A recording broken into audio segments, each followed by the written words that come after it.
Hi there, my name is Newo, and I'm a techno artist from Los Angeles. Today I'll be doing a breakdown of my track Smoking Crack, which is available off of Techno Mixtape 2.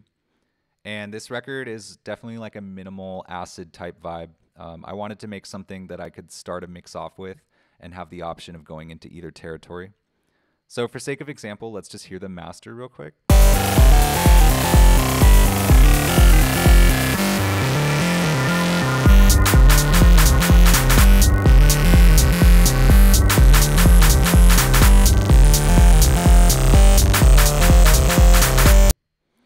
Now, this record was heavily influenced by a track called 6 Degrees by Adam Shaw, and I wanted to make something that was basically my own interpretation of the melody in that record.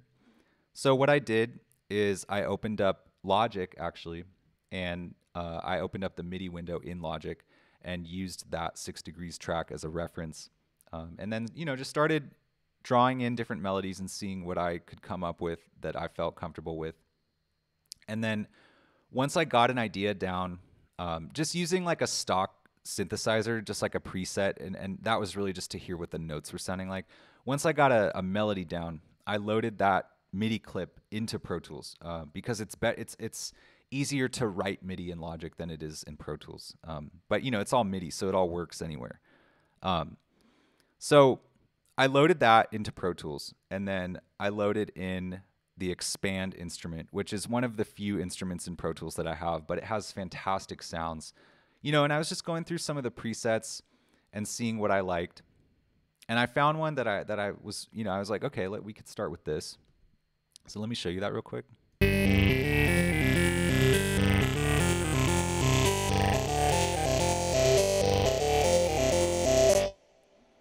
And as you can see, there's just a little bit of sidechain compression going on. And most of the sound evolving is really just coming from the automation. So there's some automation going on in expand. I have, this vintage filter, which is really just a low pass filter that comes in and out. The talk box, the filter gate, some distortion automation, because towards the end of the record, I wanted to have it get a little crazier, but not too crazy. And so all of those combined just set me up really nicely. And for the sake of not going down the rabbit hole in this tutorial, I won't necessarily cover everything. I'm kind of just going to keep it general, and you can feel free to let me know any questions, either in the comments or just on my Twitter or whatever. So I got a sound that I really liked, and I printed that. And then I wanted to thicken it a little bit. So I loaded the same MIDI, right, into another channel with another expand, except that one was playing different sounds, and it's really only coming in the top frequencies. And so the idea behind that was, the low and the mid range of that initial acid sound I was really cool with, but I wanted more bite. I wanted more grit. And sometimes it's actually better to layer in another sound than to just keep distorting the same initial sound, because you have a little more control over the tone. And sometimes, if you really go too crazy with distortion on that lead sound, you can steer away from the initial idea, if that makes sense. So I layered in this top sound, and it's got the lo-fi distortion, but the sounds that are coming out of expand are already pretty crispy, if that makes sense. So to boost those, I just added the Kramer. And let me actually show you what that sounds like.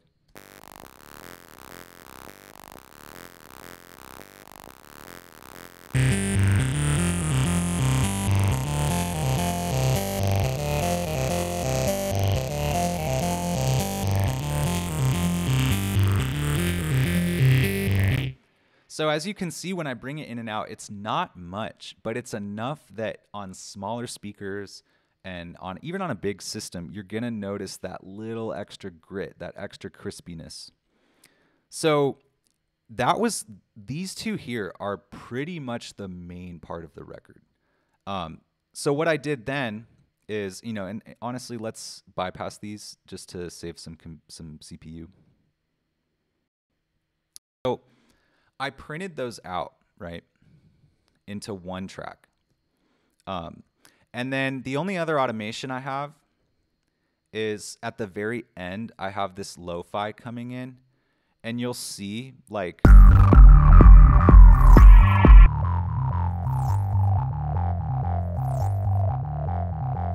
so see how that comes in ever so slowly, and it's got an LFO on it. And so what it's doing, it's just adding that little bit of like polyrhythm to the very end of the record. Because, you know, you always want to keep that stuff moving, even though it's a very simple melody. Just keep it interesting to the listener. And then other than that, on that main sound, I just have a little more multiband compression, because from there, that basically set it up to be mixed on the board quite easily. You know, the API, it just makes everything breathe. So that was kind of like, that was the starting point. I had that melody. And then I didn't want to bring it in initially. Like I wanted to have a little bit of a mix in. So I was going through pads, and another cool instrument is the Element by Waves. And I was just going through presets, you know, and I tweaked this one a little bit. But I wanted to find something that like I could have come in at consistent intervals to kind of signal to the listener, like, you know, this is where the next section is coming. So let me play that for you.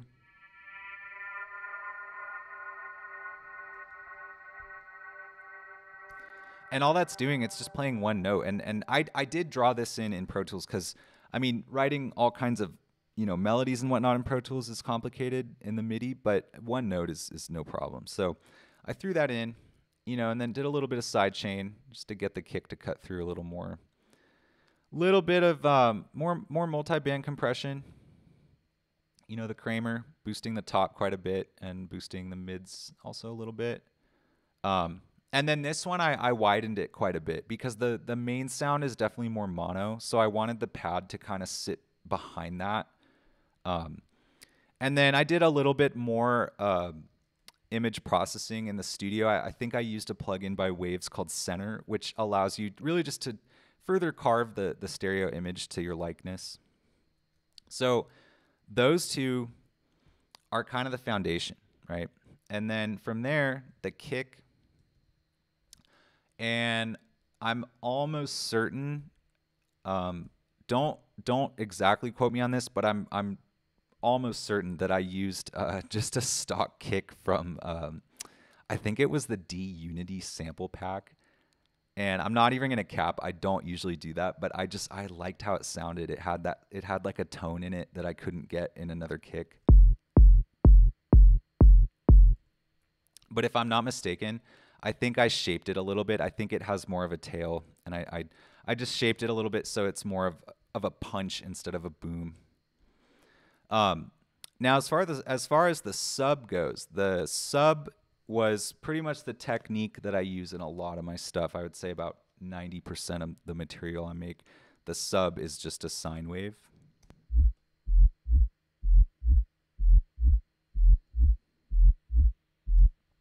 So what I did is I just, you know, I rendered one and then reversed the other. And I'm pretty sure I also did the verify. You know, a lot of my sound design does incorporate some level of verify because it's cool. Even if you use it a little bit, you can get these cool little pitch bends that in other programs are possible, but I think it's just like faster because you can literally just render it right into the clip. Now, as far as hi-hats go, again, super simple. I mean, this record, it honestly shocked me how simple it was, but it was so effective. So I was like, you know what, let's just go with it. So we just have one hat going on there, cutting out quite a bit of the lows. And then let's play the other one. So together, I mean, they just kind of thicken each other up together. Now, hi-hat 3, right? So hi-hat 3 is kind of where things get interesting because what I did is I cut a region of a loop, and I think I changed the order of it a little bit. And as you can see here, it's actually the track is frozen because when I stemmed it out on the console, the studio didn't have some of these plugins, so I just froze it into Pro Tools. But basically what's going on is there's a plugin here called Smack Attack. And for sake of example, I'll load that in just to show you. But what Smack Attack is doing is it's automating, right? So it comes in, normally it's a pretty transient heavy, like very, very staccato type of sound. And then as it comes over here, the sustain on Smack Attack automates. So it almost turns it from a closed hat to an open hat. And this plugin has a really cool internal distortion. So that combined with like the extension, it just gave it a really like almost like an analog hi-hat sound. And I really liked that. So I just rocked with it. From there, I have so there's some claps that come in a part of the record, and that's just coming from the boom drum kit. I just added those in, and you can automate the dynamics or change the dynamics so that they kind of bounce on each other, and also you can dial up the swing. So I just have that going, and that's again very simple. It's just got some compression and some distortion, but the noise is up on it because the noise it just adds so much character to claps and really anything percussive. So the claps sound like this.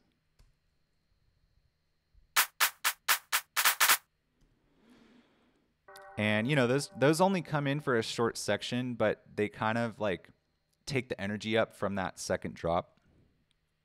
And then really, I mean, other than that, it's got Black Hole going on, and that's a huge reverb, but it's used intentionally so that not everything is just going to that reverb. And honestly, I'm not going to cap. That's the record, guys. I'm telling you, in 2022, I'm trying to make more simple stuff, more effective stuff.